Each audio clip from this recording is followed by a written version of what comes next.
Escanea el QR y escucha cómo suena. Es como tener una clase en casa. O, U, Ave Mochica. En muy poco tiempo podrás formar tus propias oraciones en Mochica y compartirlas con tu familia. Te invito a aprender Mochica con Ape Muchik, porque aprender una lengua originaria es cosechar memoria y compartirla es un acto de amor. Ape Muchik es una publicación de la editorial de la Universidad Nacional Pedro Ruiz Gallo y te invito a publicar en esta editorial.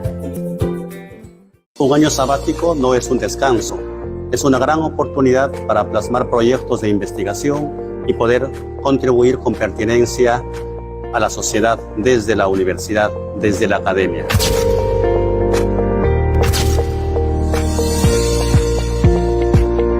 En este espacio nace el libro La tesis de posgrado con rigor y con propósito en era de la inteligencia artificial generativa, como una guía exhaustiva, profunda y rigurosa para los estudiantes de posgrado, de maestría y doctorado.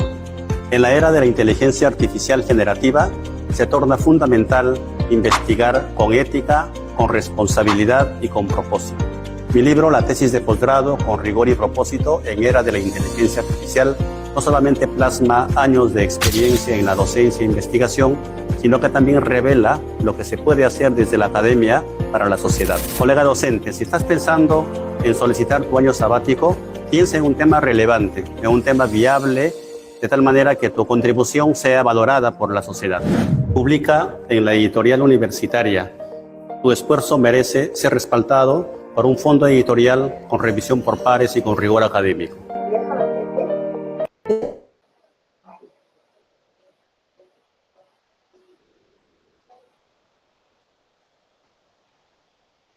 Muy buenas noches a todos y a todas las presentes al curso denominado Corrección de Estilo, Principios y Procedimientos de la Revisión Textual Académica. Evento que, como ustedes saben, promueve la unidad editorial del Instituto de Investigación del Vicerrectorado de Investigación de nuestra Universidad Nacional Pedro Ruiz Gallo. Con mucho entusiasmo damos inicio a este curso de corrección de estilo, un espacio que no solamente afina la palabra, sino que es un evento de respaldo o complemento a los últimos eventos, a las últimas capacitaciones que hemos estado realizando desde la unidad editorial, considerando siempre este marco de producción académica y de creatividad verbal que les conduce a los actores, a los participantes a la publicación textual. Hoy nos reunimos para mejorar nuestros textos, afianzar el escribir, una escritura con respeto, con ética y a corregir a la perfección nuestros estilos. Corregir con estilo implica tener el arte de devolver al texto su respiración más clara, su intención más honesta, la más alta exigencia de pulcritud, porque corregir no es solo mejorar, es acompañar, porque tenemos que comprender que detrás de cada palabra hay una persona, hay una voz, hay un acto de comprensión textual. En esta oportunidad nos acompaña el doctor Beder Bocanegra Vilcamango, cuya presencia no solo enriquece el saber técnico, sino que convoca una ética del lenguaje. Su trayectoria, después de haber publicado más de 12 textos, como editor y educador, nos recuerda que la corrección de estilo no es un acto de censura, sino es un acto cuidadoso que nos conduce al significado profundo del texto.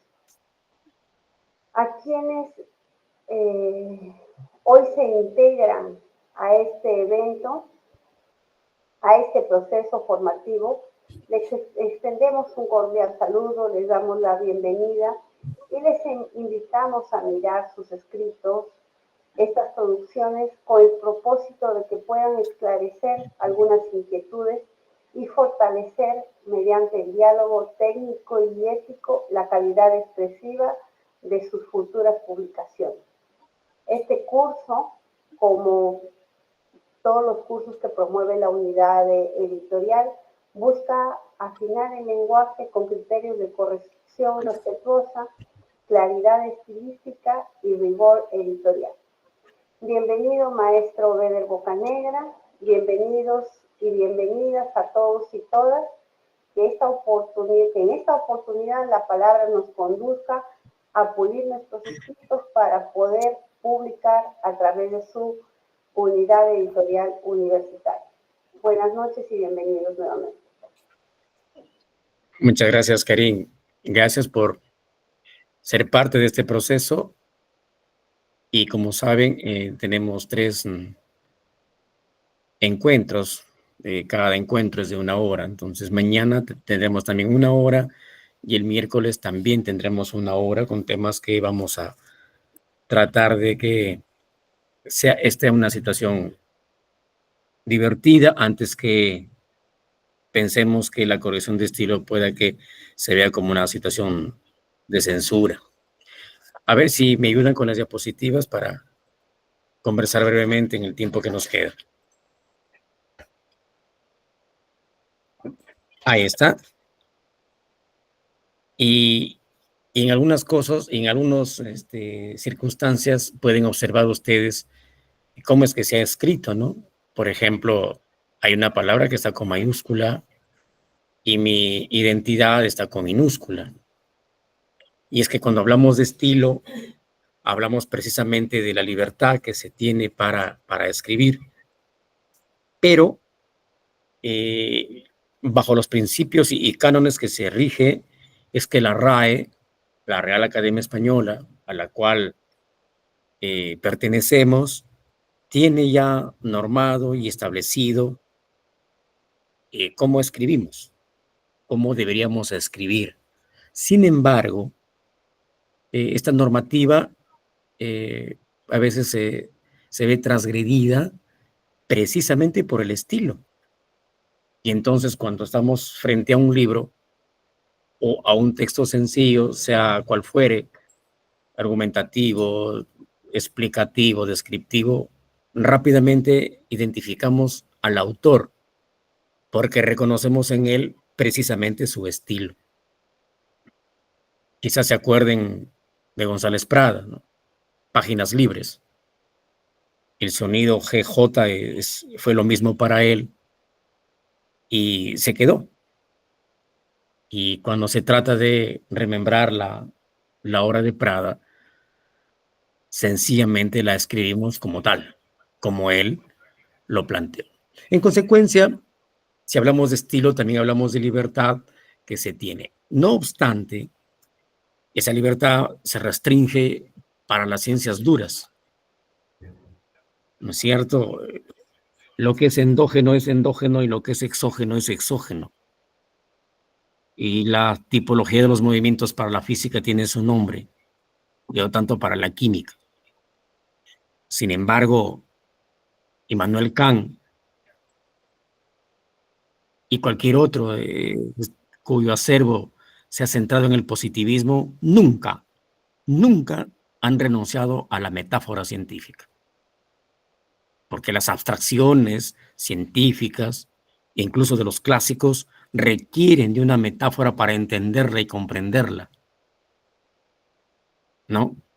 Y eso se puede decir fácilmente. O sea, el médico no le dice, o el paciente no se va al médico y le dice, tengo una cefalia, sino que dice, bueno, tengo un dolor de cabeza. Pero el dolor de cabeza es una forma vulgar de mencionar un estado de salud, y lo que el doctor tiene como conocimiento ya es de carácter técnico. Por lo tanto, el estilo en algunos casos tiene sus límites y en algunos casos es libertad para poder escribir. La siguiente, por favor. Y ustedes verán ahí, he jugado con los morfemas, tanto en color como en tamaño y forma. Y es que orto se refiere a la ortografía, tipo a la tipografía.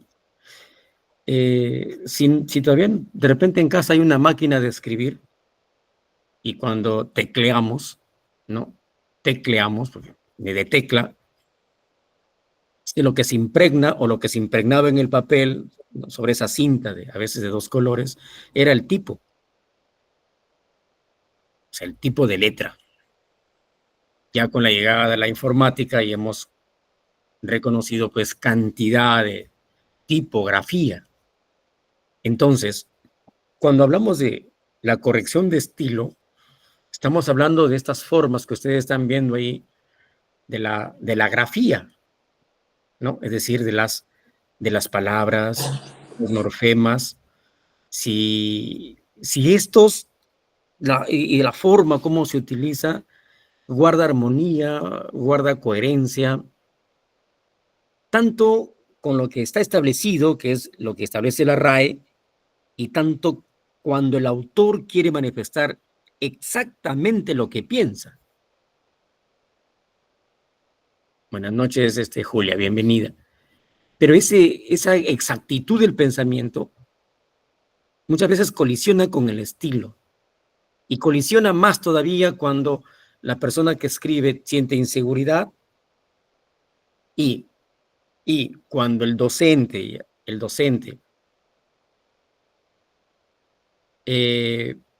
intenta dar su punto de vista, en muchos casos, como que hiere la susceptibilidad, como que minimiza el trabajo del estudiante, porque nos concentramos en eso precisamente. Pero déjenme decirles que la condición ortotipográfica es todo un proceso, no necesariamente de la corrección de estilo, sino que es una etapa previa, y que en muchos casos nos adelantamos, y que la concepción de la idea o del párrafo, para ser más exacto, aún no se ha producido. Razón por la cual muchos de nosotros le tenemos temor a la redacción. Es decir, estamos con el temor de que nos digan que todo está mal, que no hemos escrito muy bien, y por lo tanto yo me alejo un poco de ello. Aquí permíteme una comparación, por favor. Para resolver una ecuación o cualquier ejercicio matemático o cualquier problema matemático, la persona utiliza una fórmula y conoce muy bien la fórmula. Pues déjenme decirles que para el lenguaje no hay fórmula. Curiosamente, porque existe un estilo. Y ese estilo es libertad, ese estilo es autonomía, ese estilo es hasta irreverencia, ese estilo es, como les digo, una forma muy particular de escribir, pero que no puede alejarse de la normativa. Y la normativa es la ortotipografía. Entonces, vamos a ver la siguiente diapositiva, cómo es que la corrección de estilo nos dice algunas cosas, ¿no? Y nos preguntamos, pues, ¿no?, ¿qué es el estilo? Y abajito en magenta hemos puesto, dicen que el que tiene dinero escribe como quiere. Y alguien dijo, pero el que tiene más le puede corregir. Esta sentencia, que puede verse tratada desde la sociolingüística, tiene mucha razón. ¿Por qué? Porque nativamente escribimos tal cual hablamos. Y eso un docente no puede negarle a un estudiante. Y el estudiante necesita entender o descubrir o redescubrir que una cosa es el habla y otra cosa es la escritura. Por eso es que hay a veces ciertas formas dicotómicas entre el habla y el lenguaje. El habla es individual, cada quien tenemos formas particulares de hablar, pero el lenguaje es único. Y si decimos que es único es porque nos referimos a un sistema alfabético establecido por la RAE. En consecuencia, si yo quiero escribir como quiero, es válido, entendiendo este fenómeno en otros parámetros convencionales definidos para el signo lingüístico. Y aquí estoy hablando ya un poco de la lingüística para entender cómo es que nosotros sí podemos comunicarnos aún transgrediendo la estructura morfológica de una palabra o de una oración, porque en realidad sí entendemos el mensaje. Y al entenderlo, no se me complica para nada el hecho de escribirlo. Entonces, el estilo, para responder un poco, es quizás de este modo, ¿no?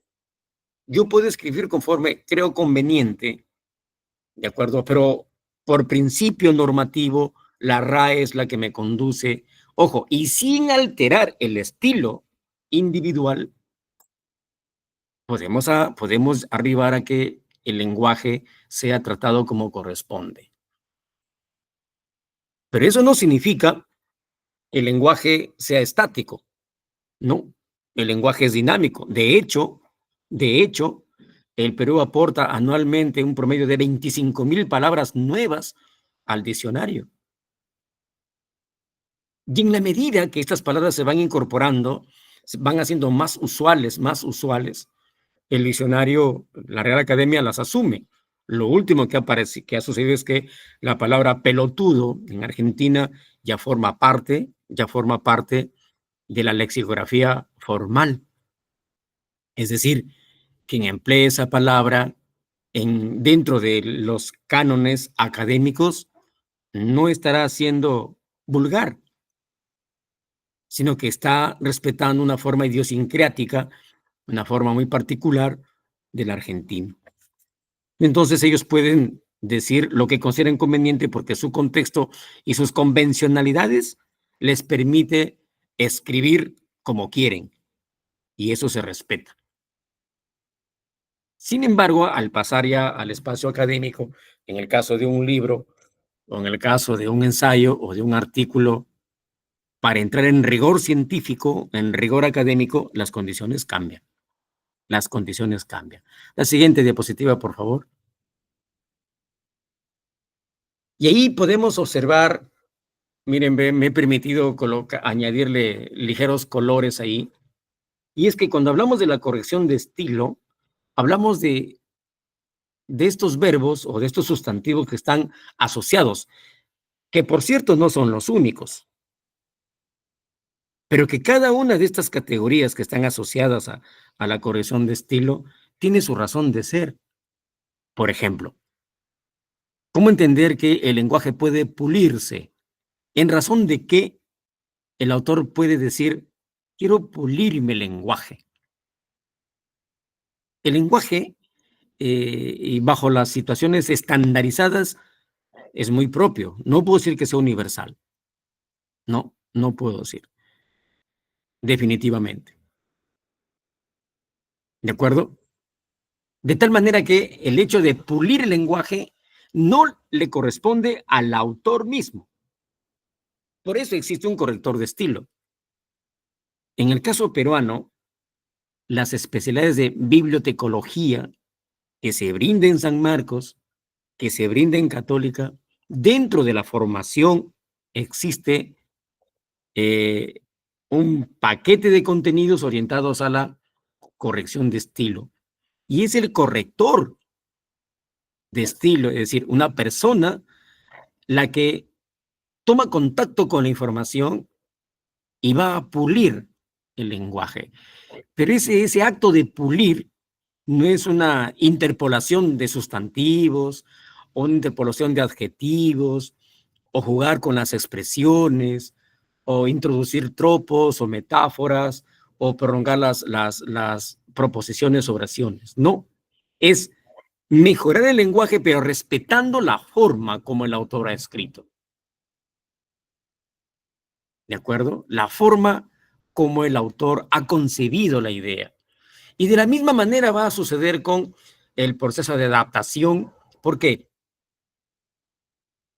Porque el autor necesita que su lenguaje, que su propuesta, su discurso, sea conocido no por su entorno solamente, sino que sea conocido universalmente. He aquí la riqueza de muchos literatos universales que, siendo europeos, la traducción ayudó muchísimo para que nosotros comprendamos y podamos relacionar esa historia, ese contexto, y cuando por analogía se relaciona con el contexto local, podemos decir, mira, qué bien que se adaptó ese lenguaje a nuestra idiosincrasia. De tal manera que hablar de pulir, adaptar, hablar de la limpieza del lenguaje, no es únicamente quitarle el error ortotipográfico, sino, por ejemplo, es limpiar el concepto, porque no todas las palabras planteadas dentro de un párrafo expresan lo mismo. Definitivamente que no es así. Entonces, el uso de las tildes, de modo general, la ortografía, si la palabra va en negrita, cursiva, alta, redonda, negra, son formas como se entiende el estilo de la redacción. Pero aún así, colegas, aún así, aún cuando un texto tenga 3, 4 revisiones, incluso por varias personas, es imposible que un libro ya corregido no tenga el mínimo margen de error. En algunos casos los errores no son del editor, sino es ya de la edición del libro, de la impresión del libro, porque suele suceder algunos hechos que en algunos casos, por la sutileza de la redacción, el autor se ve afectado y dice, bueno, yo contraté a un corrector de estilo y no es posible que mi libro tenga errores, pero sí es posible que exista.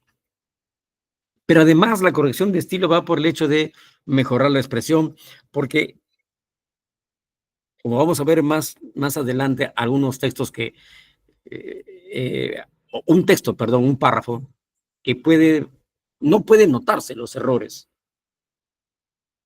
pero sin embargo cuando se lee con detenimiento, los errores son muy evidentes. Entonces la corrección de estilo va por el hecho de saber comunicar profesionalmente, tener claridad de las ideas, fluidez, coherencia, sintaxis, semántica, puntuación, los 3 tipos de comillas que están. La comilla que utilizamos por defecto en el tablero, en el panel de nuestra PC, esa es la más comercial, pero hay otro tipo, vamos a ver después, esas comillas que son muy propias de los libros, ¿no? ¿Qué pasa, por ejemplo, si escogemos una cita que tiene comillas, pero que para mí esa cita que ya tiene comillas requiere de otras comillas? Ahí necesito obligatoriamente la forma de entender estas tres tipos de comillas para mi propósito. Entonces, fíjense como que el hecho de asumir la corrección de estilo también es un acto de reescribir, no en el sentido de yuxtaponer o de subordinar las ideas, sino en un proceso de que busca la pureza del lenguaje. Entonces, cuando nosotros coloquialmente nos estamos refiriendo y decimos, yo estoy redactando un artículo, estoy haciendo mi primer borrador, ¿no es cierto? Y otros dicen, yo estoy editando, y otros dicen, yo estoy maquetando, ¿de acuerdo? Son muchas categorías que están vinculadas a eso, ¿de acuerdo? Y que nosotros, con un modesto entender, deberíamos asociarlas un poquito a nuestro lenguaje para poder así de pronto deslindar qué es lo que yo estoy haciendo. ¿De acuerdo? Entonces ahí ustedes tienen una serie de categorías que nos pueden ayudar, que no son las únicas, pero que nos pueden ayudar a entender cómo es este proceso. La siguiente, por favor. Y aquí vamos a hacer a manera de ejercicio, justamente lo que les estaba diciendo, ¿no? Ya, la versión 1, me van a disculpar, el fragmento, la fotocopia lo perdí, no la tengo, pero se van a sorprender después cómo es que allí encontramos. Miren, digamos, la forma como yo, en particular, estoy tratando de conciliar mi razonamiento con un párrafo. El lado ahí, el lado izquierdo, es la segunda versión. En este momento yo estoy escribiendo un artículo sobre epistemología de la palabra resiliencia, porque hemos encontrado más de 144 conceptos que solamente han distorsionado la categoría y que la psicología, como una ciencia que la más especulativa de todos, la utiliza indiscriminadamente. Pero como verán ustedes ahí, aparentemente hay borroncitos, ¿no? Hay escritos que cuando uno lee, ojo, después de haber concebido la idea, es decir, siendo esta la primera idea, la escribí violentamente, rápidamente, sin ninguna perturbación. Porque en primera instancia necesito primero presentar la idea. Después viene ya el proceso de corrección, que por ahora yo mismo lo estoy haciendo, pero para tratar de conciliar y tratar de buscar precisión, exactitud, transparencia en el lenguaje, hasta buscar un lenguaje hasta honesto, es decir, ¿qué es lo que realmente quiero decir? Y entonces, esta es la primera versión, sino que le he puesto la 2 porque la 1 no tiene absolutamente ninguna corrección. Y miren ustedes cómo ya vamos incorporando, ¿no? Ahí dice concepto tendría, pero pienso que no está bien. Se ve mejor con decir tiene. Más abajo hay vacío, dice vacío epistemológico, pero le estoy añadiendo el plural. Ahí ven Pálex, perdón, lo ven con rojito. Más arribita van Pérez, 2023, P.23 también. Abajo Kuhn, 1975, entre paréntesis. Todos estos detalles ya han sido concebidos. O sea, ha habido una investigación previa que me ha permitido buscar coherencia y que yo sigo escribiendo naturalmente. Por ahora, en esta versión, yo mismo me percato de que hay algunos errores. Pero yo una vez que haya pasado, es decir, ha pasado un buen tiempo y yo ya me haya convencido de que es realmente lo que quiero comunicar, entiendo que es una comunicación profesional, académica, ¿no es cierto? Colegas, yo recién voy a enviar mi manuscrito a la corrección de estilo, donde incluso aplican un ISO y nos pueden decir con exactitud en qué medida. Eso, por ejemplo, lo vamos a ver mañana cuando notemos los envíos que me han hecho para ver los errores imperceptibles, ¿no es cierto? Que a simple vista no se pueden ver, pero cuando ya entramos en detalles sintácticos, semánticos, morfológicos, ya las cosas son distintas, ya se ve de otra manera, ¿no es cierto? Ojo, y sin cambiar la idea absoluta, o sea, la idea no cambia, porque la idea ya está concebida. Ya, la idea ya está concebida. La siguiente, por favor. Miren la versión 3. ¿No es cierto? En Bunge no estaba la coma. En la versión 2 no le puse coma. Y ahora entiendo que hay coma. Y ahí ven ustedes un check que yo he hecho ahí. Ahí yo estaba contando si es que realmente en mis referencias sí están estos autores. Por eso es que le he puesto check. Entonces, fíjense que ya en la corrección, ojo, esto todavía no es corrección de estilo. Yo estoy tratando de establecer un nivel de paz con este párrafo. Yo estoy tratando de convencerme de lo que estoy escribiendo. ¿De acuerdo? Y ustedes verán ahí que solamente hay 2 correcciones después de 1980 y eso he sustituido narrativas por conceptos. ¿De acuerdo? Y vamos a ver después cómo se se descubren más situaciones que necesitan mejorarse. No digo errores, por si acaso. Digo situaciones lexicográficas, palabras, términos que necesitan ser mejorados para lograr plenitud o lograr satisfacción finalmente. ¿De acuerdo? Razón por la cual, colegas, razón por la cual, cuando le pedimos a los estudiantes un ensayo para una semana de plazo y pensamos que es prudente el espacio, el tiempo, a mí me parece que no. Que un ciclo es insuficiente para que los alumnos produzcan un artículo o un ensayo o una monografía bien trabajada. Porque la corrección de estilo también tiene su propio proceso dentro de la etapa formativa de los estudiantes.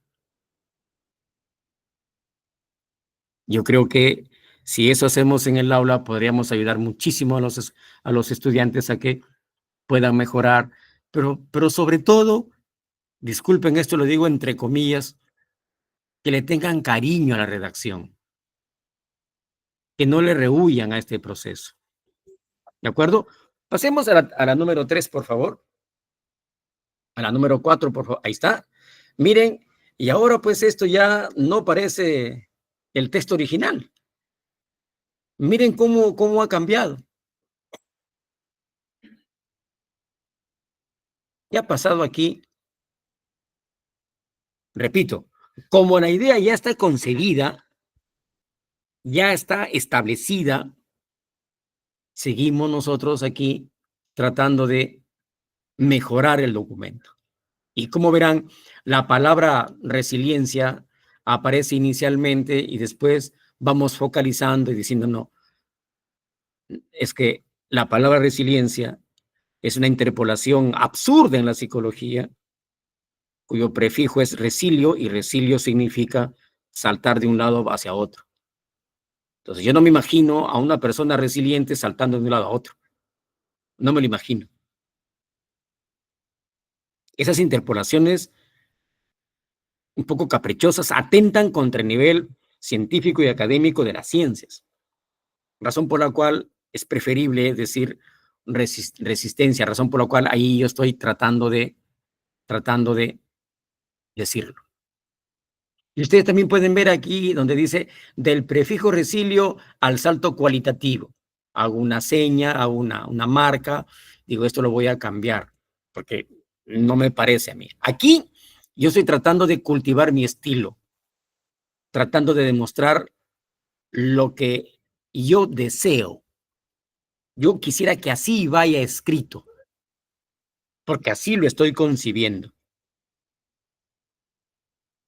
El corrector de estilo tiene que respetar esas formas particulares mías y sin alterar la autoridad de la RAE, sin quitarle mérito a la autoridad de la RAE, el texto tiene que ser lo más perfecto posible. Fíjate que no digo perfecto, sino lo más perfecto posible.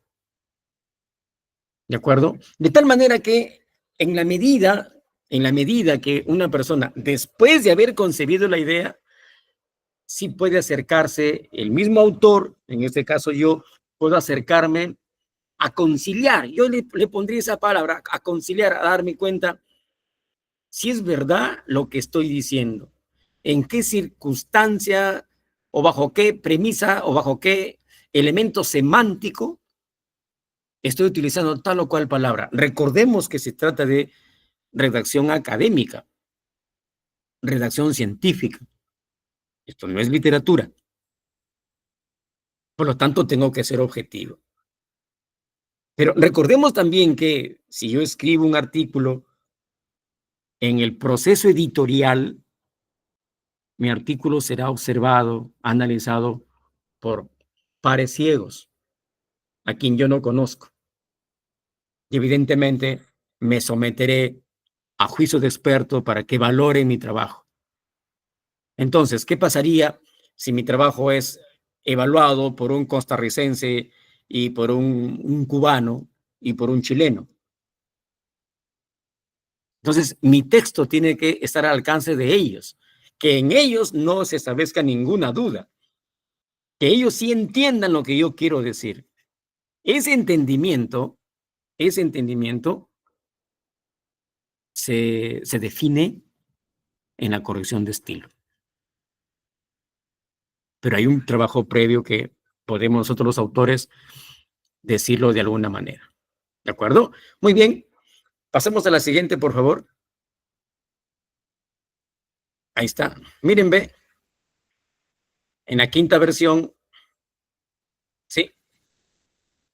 Y observen acá en el lado izquierdo, 1, 2, 3, 4. En el quinto renglón dice, el salto colectivo del prefijo resilio fue incontrolable para la psicología. Si esto lo miramos en las versiones anteriores, no estaba así. No estaba así. ¿De acuerdo? El proceso de, por ejemplo, sustitución de palabras, que es un proceso en la redacción. Hola, hermana, hola, hola, hola. ¿Cómo estamos? Aquí se aprecia, por ejemplo, la palabra Estaba calificada. escuchando eso de la estructura. Su micrófono, por favor. Muchas gracias. Se puede notar aquí, por ejemplo, que la palabra calificado surgió inicialmente, pero luego más me interesa la palabra caracterizado. ¿Razones? Muchas, colegas. Una cosa es calificar a una persona y otra cosa es resaltar sus características. O calificar un fenómeno, un proceso, o resaltar las características de ese proceso. Pero aún así, yo aún así voy a hacer acá un ligero paréntesis para, por ejemplo, notar si alguien de ustedes detecta algún error en los autores, es decir, en Bunge, en Pérez, en Pagels y Kuhn. Si alguien de ustedes, a ver, como que interactuamos unos minutitos, detectan algún error. Bunge está al inicio, Pérez está en el séptimo renglón y en los últimos está Pagels y Kuhn. Si detectan ustedes algún error ahí, ¿alguien me podría decir, por favor?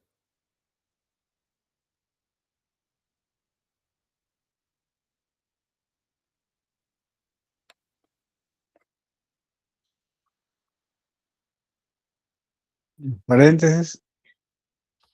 A Miguelito, al uso de paréntesis. El que estás viendo para Pérez, ¿no es cierto? Para Bunge. Para Bunge también, pero en el caso de Bunge, estamos colocando entre paréntesis el año. Vuelta si es que no se hace virtual, amiga. Su micrófono, por favor, a la coleguita que nos está oyendo. Miren, aparentemente es invisible, ¿no es cierto? Pero el hecho, si yo me concentrara en ello, yo ya estoy entrando en otra área que es el uso riguroso de las normas APA. Y si ustedes, o sea, es curioso porque estoy en la versión 5, desde las 2 hasta las 5, yo leyendo el documento no lo advertí. Quizás porque me he concentrado en otra área, en otro aspecto de la corrección.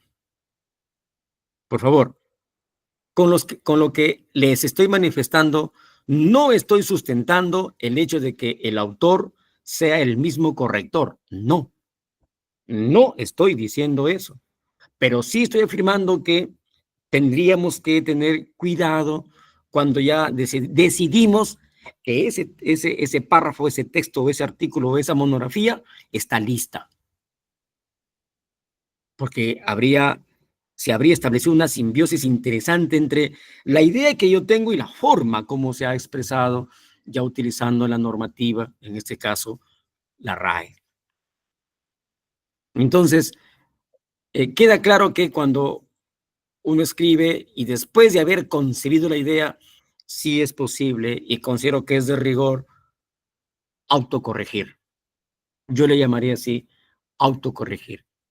Y en la medida que vaya avanzando este proceso, vamos sinceramente a encontrar más detalles, más detalles. Aquí hay una cosa interesante que debemos hacer nosotros. O sea, debemos procurar que los estudiantes hagan. ¿Qué es eso?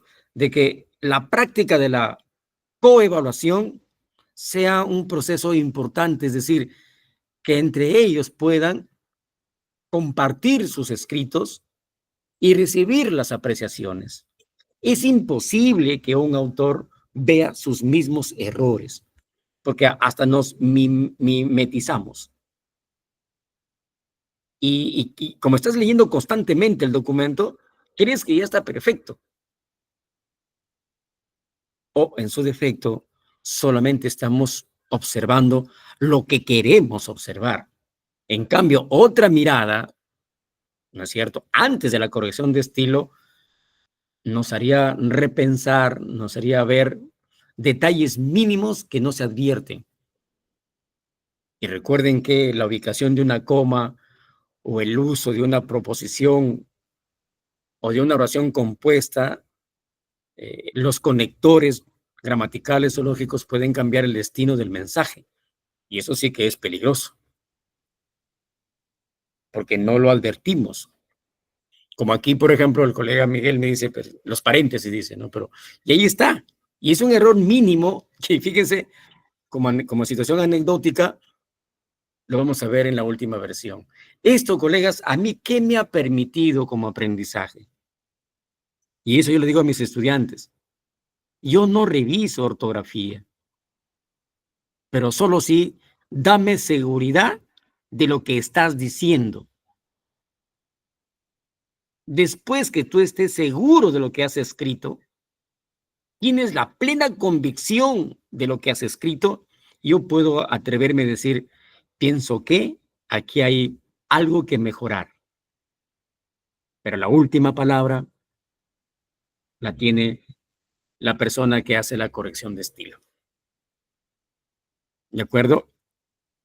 De tal manera que yo aquí me estoy sometiendo directamente a o sea, estoy exponiendo mis prácticas cotidianas de redacción, en las que yo mismo me pierdo, pero tengo que salir de manera resoluta ya cuando estoy convencido de que el documento ya está en esas condiciones. La siguiente, por favor.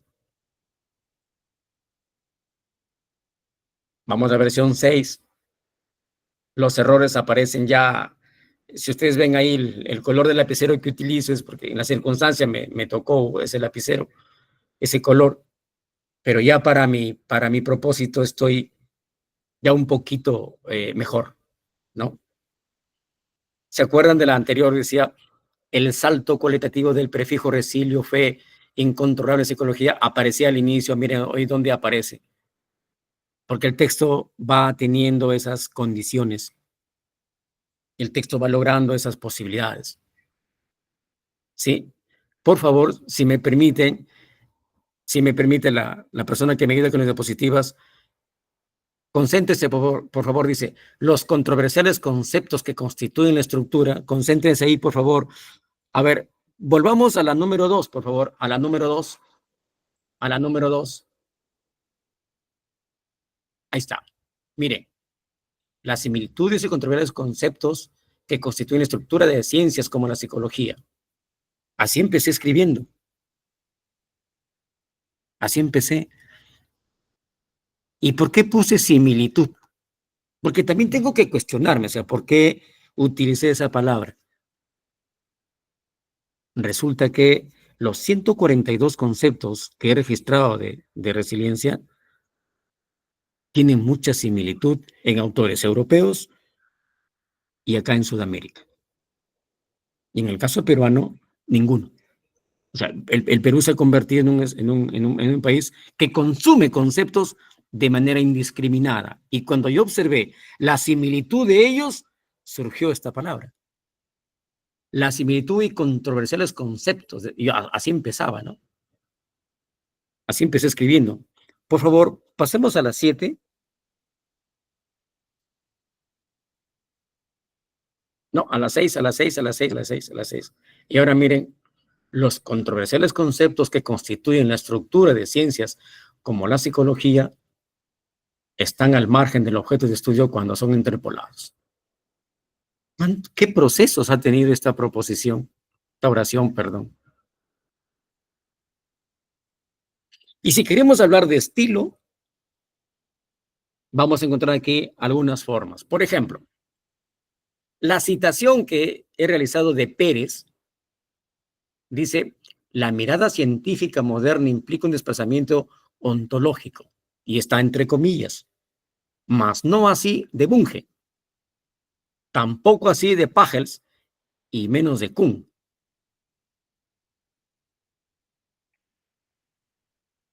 Porque el estilo que yo cultivo es de utilizar citas directas, citas textuales. Pero como esta revista me da un tope para utilizar citas textuales, entonces tengo que avanzar un poquito ya parafraseando. Aquí puede verse formas de estilo de cómo utilizar las citas textuales.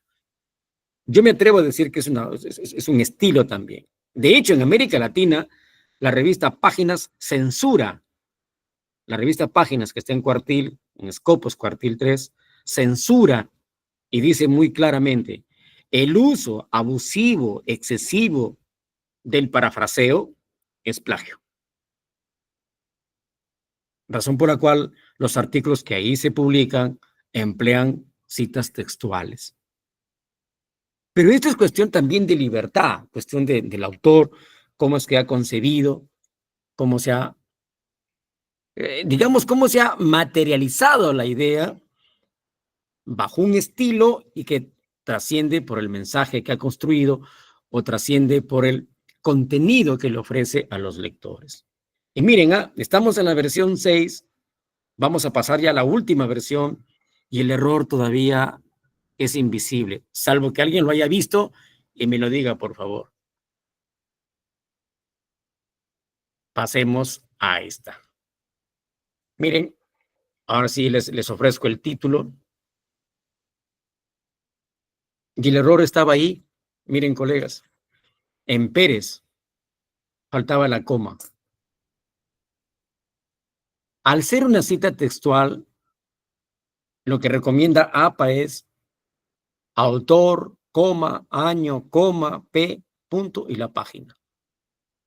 Y en todas las versiones yo no le había puesto la coma. La pregunta sería, ¿es obligatorio que el autor tenga pleno conocimiento de APA? No. Porque la forma como el autor escriba va a ver la necesidad de APA. La forma. ¿De acuerdo? La forma. De tal manera que APA, recuerden que APA cambia constantemente y precisamente cambia porque encuentra cada caso en cada lugar del mundo esas características que necesita formalizarlas, regularlas. Razón por la cual muchas personas, por ejemplo, preguntan, ¿no? ¿Cómo hago para citar una entrevista? ¿Cómo hago para citar un testimonio? ¿Cómo hago para citar el contenido en una página de YouTube o en una plataforma de YouTube que tiene 3, 4 palabras? APA te lo dice. Pero aún así, los estilos irreverentes de los autores pueden en algunos casos transgredir, digamos, esas condiciones que hay, que son propias de la redacción. En consecuencia, miren ustedes, ¿cómo es posible que sin alterar el estilo del autor y el mismo autor, ¿cierto?, recree las posibilidades para estilizar, mejorar la redacción y que le permita transmitir un mensaje exacto, preciso, objetivo? Estas condiciones, colegas, de tener un párrafo preciso, objetivo, directo, frontal, sin ambigüedades, que no deje las dudas, ¿de acuerdo? Solamente se corresponde cuando existe un nivel de conciencia del autor y sabe lo que está escribiendo. Pero ese saber de lo que está escribiendo también implica saber quién sería su receptor. Y tengo que ponerme en todas las condiciones. Con este artículo, por ejemplo, que es sobre epistemología, tengo que tener claro que mis jueces podrían ser epistemólogos, o que mis jueces pueden ser psicólogos, o que mis jueces pueden ser lingüistas. Entonces, esa objetividad, esa coherencia, esa madurez del párrafo está en función de esas personas. Y esa simbiosis que hay entre emisor y receptor solamente define la naturaleza de la comunicación. Es decir, no existe emisor si no existe un receptor. Para que exista un receptor, tiene que haber un emisor. En consecuencia, un párrafo, por muy pequeño que sea o por muy sencillo que sea, va a necesitar de una serie de atributos que nos van a permitir, permítame esto por favor, nos van a permitir reflejarnos en el texto. Y es ahí cuando se genera esa adhesión humana. Y el escritor se siente escritor. La persona que redacta dice, yo sí tengo la capacidad para hacerlo. Tengo esas posibilidades de hacerlo. Aunque en muchas etapas del proceso a lo mejor no nos gusten. Por ejemplo, aunque les parezca extraño, contradictorio, no me gusta la corrección. ¿Y por qué la hago entonces? Porque es mi deber. Porque soy docente del área. Y estoy en la obligación, ¿no es cierto?, de mostrar cierta madurez frente a eso. Entonces me obligo a hacerlo, aún sabiendo que no me gusta. Y entonces, ¿qué es lo que más me gusta? Lo que más me gusta sí es redactar. Y cuando yo redacto como yo quiero. Y en ese afán, cuando hago literatura, ¿no es cierto?, han habido párrafos que han quedado desde el inicio. Y han habido párrafos que han sufrido transformaciones bárbaras y que cuando han llegado a las editoriales en América Latina me han dicho, este párrafo no va porque me dices lo mismo de otra manera. Y cuando ya tú lo lees después de 2, 3 meses, descubres que efectivamente has dicho lo mismo de otro modo, pero yo creía que no lo había escrito. Yo pensaba que no lo había hecho. Entonces, cuando tu documento se va con 80,000 palabras y te lo retornan con 60,000, dices, ¿y qué pasó con las 20,000? ¿Tanto pudo reducirse? ¿Es posible que...? Sí, sí es posible. Sí es posible. Y el corrector de estilo, o la persona que hace la corrección de estilo, no está facultado para cambiar un sustantivo, un adjetivo, porque a él le plazca. Sino que siempre hay una comunicación muy fluida con el autor para, de un lado, entender la naturaleza de la corrección de estilo, pero el corrector también quiere entender en qué contexto se ha planteado el párrafo. ¿Se dan cuenta?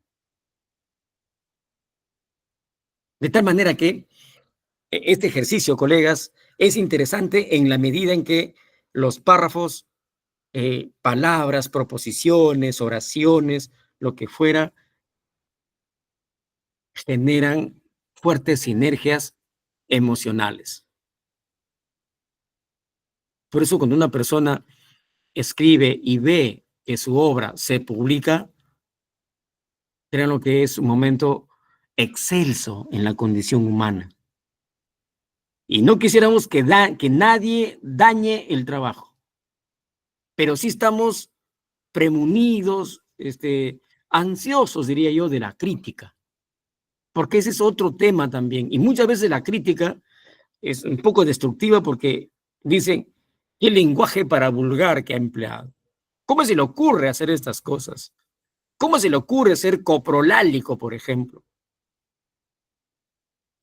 Pero lamentablemente es así. Digo lamentablemente porque el autor ha concebido de esa manera.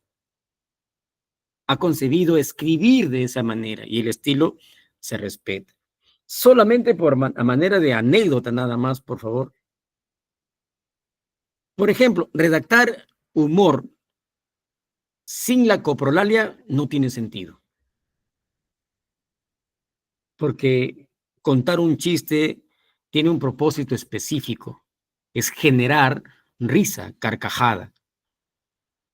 Aquí sí podemos herir, podemos, porque hay chistes y chistes que dañan definitivamente nuestra condición humana, pero estamos hechos de eso también. Entonces, quitarle, entre comillas, la lisura al humor puede atentar contra la naturaleza del mismo, excepto si el humor tiene otra característica basada no en la lisura, sino en la deducción, y que muchas veces hay gente que no entiende, pues también cumple su propósito. También cumple su propósito. Pero muchas veces cuando se emplean giros coprolálicos, ¿cierto? Quien lee lee y lo comprende, lo hace desde su mundo y quiere incorporar incorporar el mundo del autor, ¿cierto? A ver, tenemos a alguien que nos ha levantado la manito. ¿Alguna pregunta? Una aclaración que quisiera que me quite. Alguna vez leí que el humor no necesita las malas palabras, sino más bien sí la comicidad.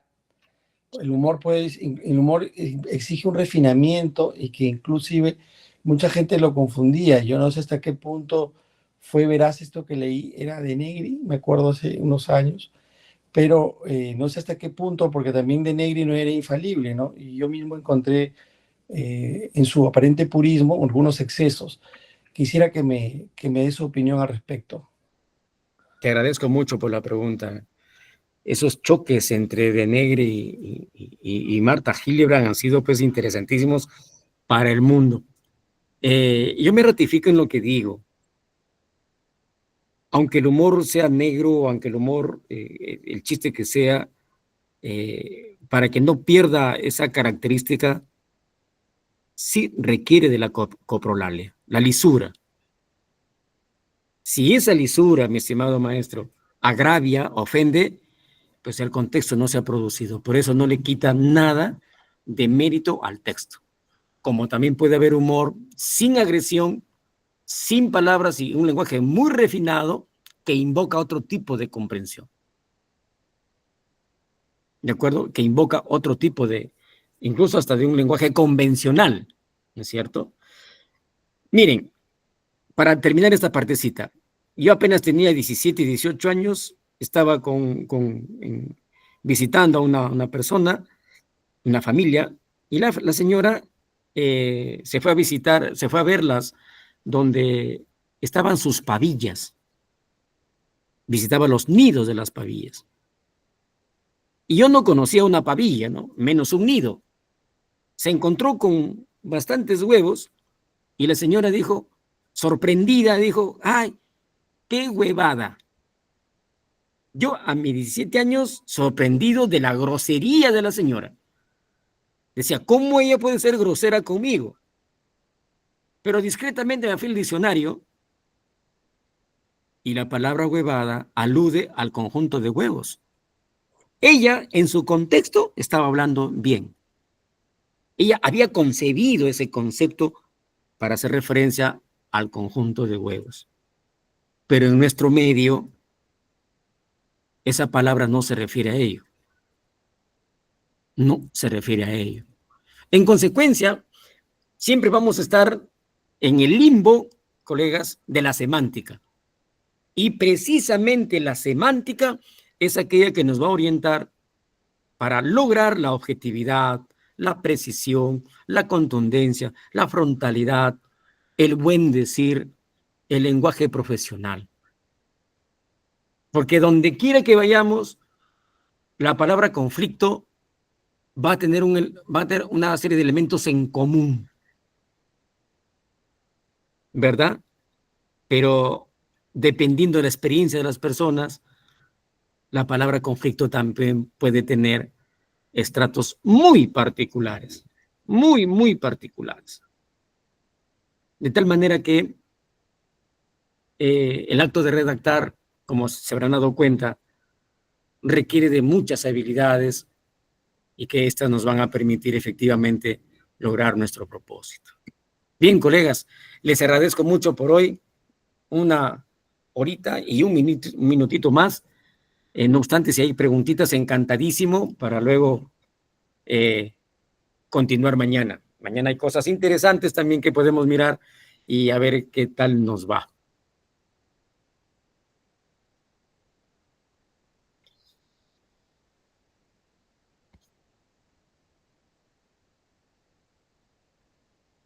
Santiago nos dice, ¿cómo evaluar el proceso de escritura crítica sin caer en criterios rígidos? Los criterios rígidos muchas veces son situaciones arbitrarias que el docente plantea o la persona que evalúa plantea, porque la crítica a veces colisiona. Pero si tenemos apertura para ello y dejamos que los estudiantes o la otra persona nos brinde su sentido crítico, sería lo mejor. Creo que aquí a la persona que evalúa tiene que aprender a tolerar, a comprender, tener apertura para ello. ¿De acuerdo?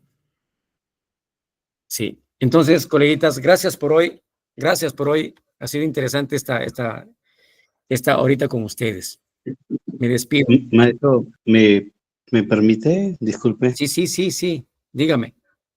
Mire, cuando usted comparaba su párrafo, la parte 2 con la parte 6, en la cual usted había logrado ya cambiar, eso Ajá. significa que, por ejemplo, cuando uno empieza a escribir sobre un tema determinado o sobre una narración determinada, entonces también va investigando sobre el tema, ¿no? Va investigando y va aprendiendo ahí cosas sobre el tema que uno se ha propuesto escribir, Sí. ¿no? Y va cambiando, y lo que usted ha hecho es que conforme va profundizando el tema, también la redacción se va haciendo más rica y se va haciendo más precisa, más contundente, y creo que en el párrafo 6 y yo más adelante, usted ya ha profundizado sobre el tema, lo conoce con mayor precisión y lo redacta también con mayor precisión, ¿no? Sí. Entonces, eso creo que usted está demostrando. Y la otra parte es que, por ejemplo, usted dijo algo también bien cierto, ¿no? De que uno deja dormir a veces el texto por unos meses, un año, qué sé yo, ¿no? Para que después uno lo vuelva a leer. Y Borges dice eso incluso, ¿no? Uno después ausculte ya lo que habías escrito. ¿Por qué? Porque vas a encontrar novedades, cosas nuevas que tú en un primer momento no las habías visto, y que eso sirve para el proceso de redacción, ¿no?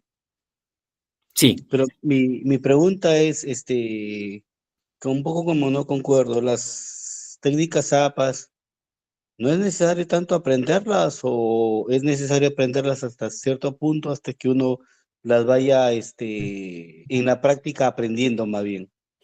Mi estimado, buena la pregunta que me has hecho y me da mucho gusto. No tenemos obligación aprender de memoria APA. Por eso es manual. En la medida que se me presenta el problema, acudo al manual que tengo y yo puedo utilizar de esa manera. En mi caso, al utilizar citas puras, tengo casi una receta y digo autor, coma, año, coma, punto, página entre paréntesis. Y si gustas el autor arriba, la fecha, la página abajo y se acabó. En mi esquema está establecido ya, porque se ha convertido en casi en una regla para la redacción. Entonces, yo no recomiendo que, es más, digo, no compres APA. O sea, simplemente hay manuales de la Universidad Javeriana de Colombia que lo reduce a 30, 15 páginas y suficiente con eso. Suficiente con eso. Ya, entonces, gracias por la pregunta, maestro. De repente de APA hablamos mañana. Espero haber satisfecho de alguna manera su expectativa, su inquietud, y gracias por acompañarnos en esta primera jornada. Me despido.